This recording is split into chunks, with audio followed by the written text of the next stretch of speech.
राधे राधे प्रणाम। पूनम सरिता संगीत में आप सबको स्वागत बा। आप सब जने कैसे हैं कमेंट में जरूर बतावत जाइए। आज हम आप सबके विदा बेटवा बियाह पर के गीत लेके आए हैं, बेटा विवाह गीत। सब जने वीडियो को फुल वॉच करत जाओ और वीडियो को फुल वॉच करत जाबू तो एक चीज तो सबके मन सीखे के जरूर मिले। पहले के जमाने से देखा बिटिया बेटवा में कितना कितना अंतर किया अंतर जात रहा है। कितना भेदभाव जब रखा बेटवा जात होत रहा, रहा कितना सब खुशी मनावत रहा, अब बिटिया होत रही तब कितना कितना सब दुखी हो जात रहा। जमाना भले आगे चला जाए लेकिन सोच अब वही बाटे। आप सभी गाना के माध्यम से जरूर सुनत चाहिए और गाना पे नोटिस करत जाइए, रच के गाना का मतलब समझत जाइए कि एक लड़की के दुख का होत है। अब कुछ बोलब न बोलू नहीं पावत है। चला नदिया किनारे एक सुखली बइरिया, फूलवा फूलाई झरी जाई जी। नदिया किनारे एक सुखली बइरिया, फूलवा फूलाई झरी जाई जी।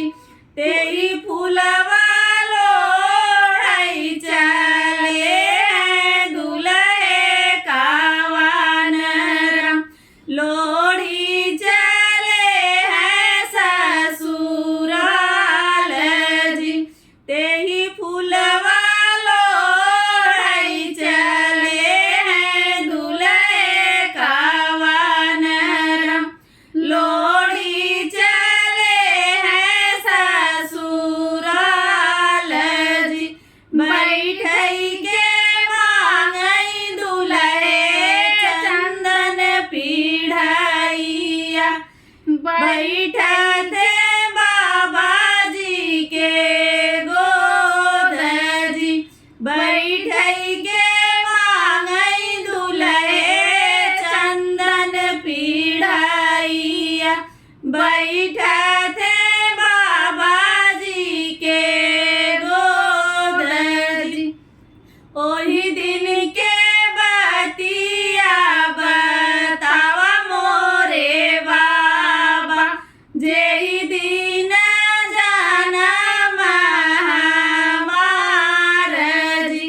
ओही दिन के बतिया बतावा मोरे बाबा, जेही दिन जनम हमार जी।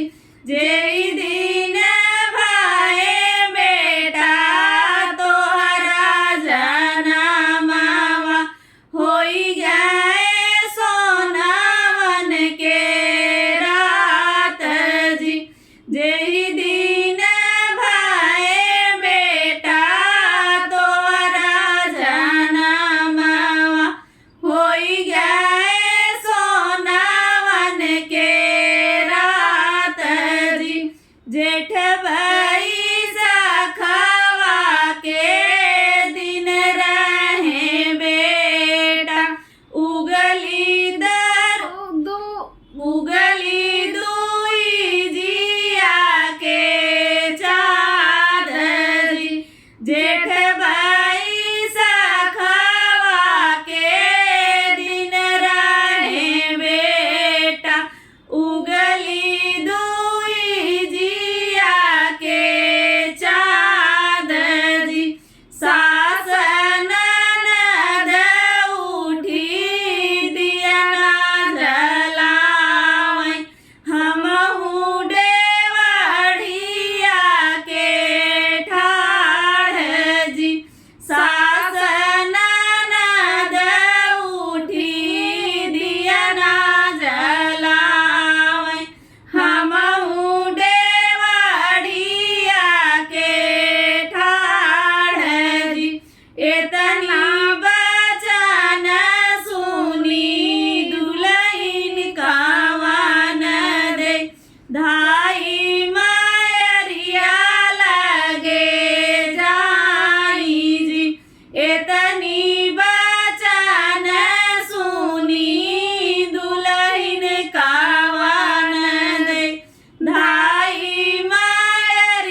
जेई दिन जनम हमार जी ओई दिन के बतिया बतावा मोरे माता जेई दिन जनम हमार जी जेई दिन भये बेटी तोहरा जनमवा होई गई बजरन के रात जी जेई दिन भये बेटी तोहरा जनमवा होई गई बजरन के रात जी सवन भदौआ के दिन